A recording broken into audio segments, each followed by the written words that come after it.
This is a story of how I became an information science student at the University of Pretoria. Let's start off with my childhood. Throughout my childhood, my parents did move a lot. I am from Malawi, so we moved from Malawi to Kenya to Mozambique to Ethiopia. Right now, let's focus specifically on Kenya, where I grew up.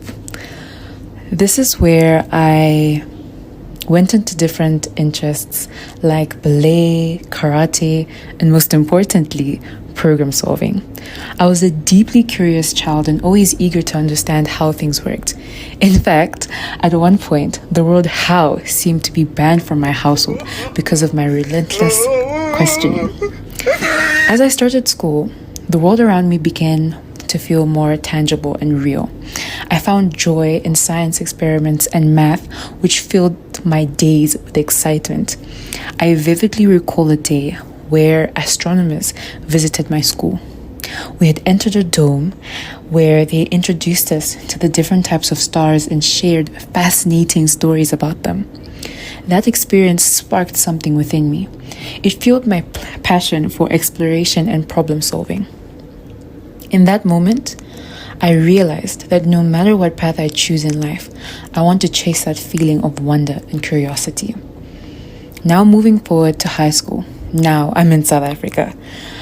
As I entered high school, I noticed that it's not really what the movies portrayed. Because of my dreams of childhood and being fascinated with the stars and everything, I had a set goal that I was going to become an astronomer. But as time went on, I found subjects like math and physics to be quite challenging.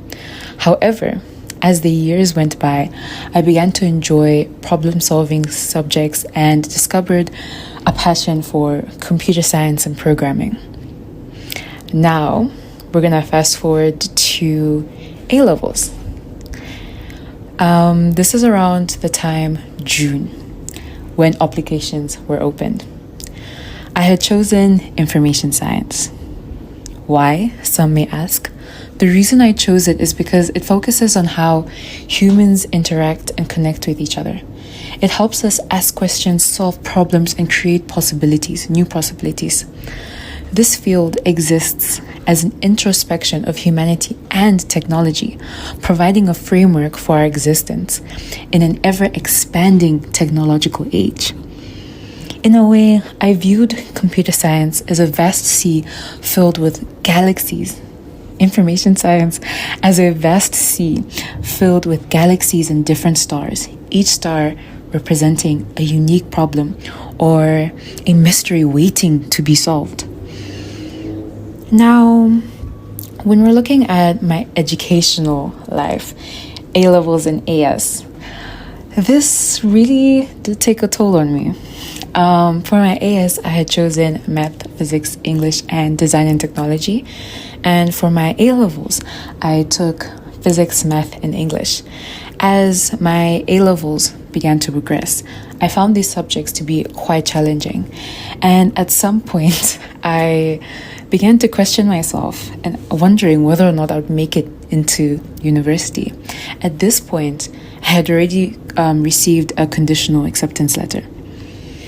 Now we're fast forwarding to January 2025, when it was results day. I felt an overwhelming sense of fear, wondering if all my hard work would be in vain. And to my relief, I discovered that I had successfully met the requirements.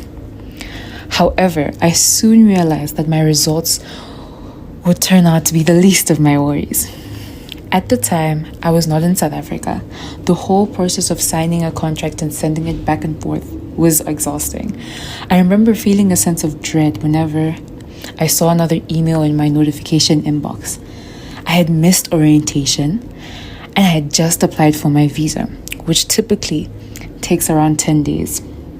But by a miracle and by the grace of God, my visa was approved in just 3 days.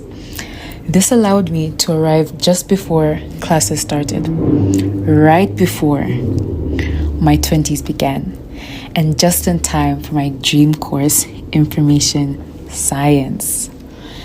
I remember the first day of uni.